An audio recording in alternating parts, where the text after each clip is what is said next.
Bismillahirrahmanirrahim, dear students. Our today's topic is silviculture.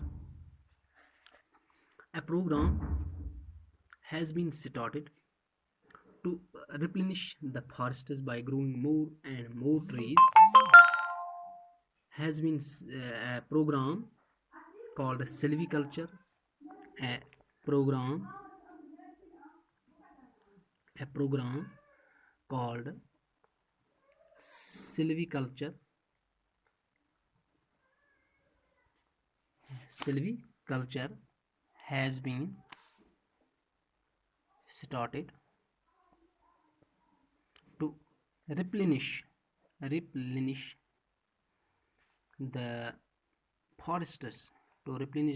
forests by growing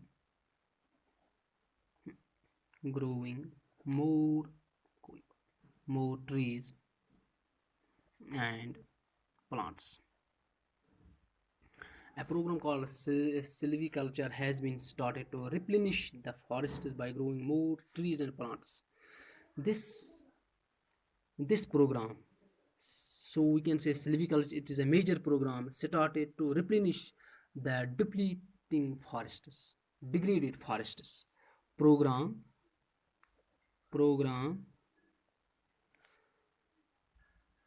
started to replenish the depleting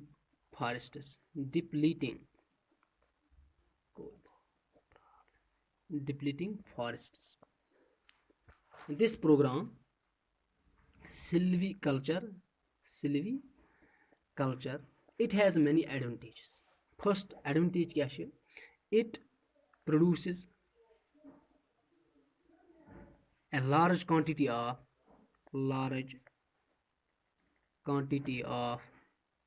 raw material for industries. Second, it increases the area of earth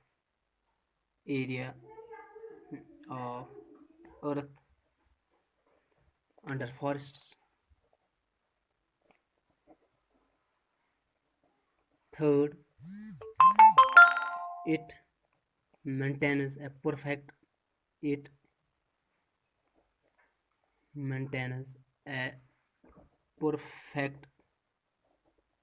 water cycle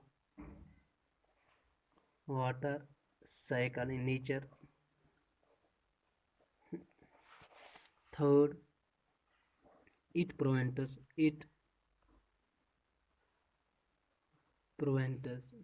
soil erosion. Fifth, it prevents floods. These are the advantages of silviculture. Floods. It prevents floods. Oh.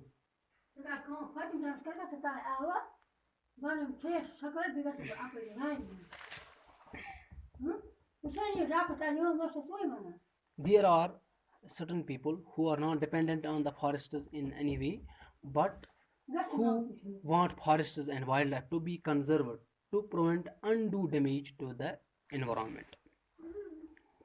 Activists. These people are called activists. Activists are some people dependent on forests, but they want forests and wildlife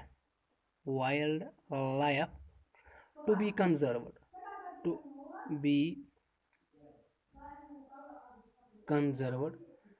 to prevent undue damage to the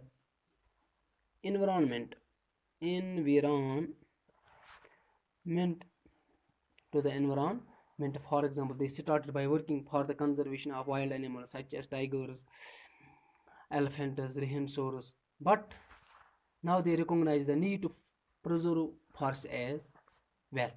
This is because without preserving forests we cannot conserve wildlife. we cannot conserve wildlife. मगर मैं आसे तो वुनस करा they have started programs, they started working for the conservation of large wild animals, but now they recognize the need to conserve forests as well. This is because without forests, without conserving forests, we cannot conserve wild animals. We cannot conserve wild animals or bulls.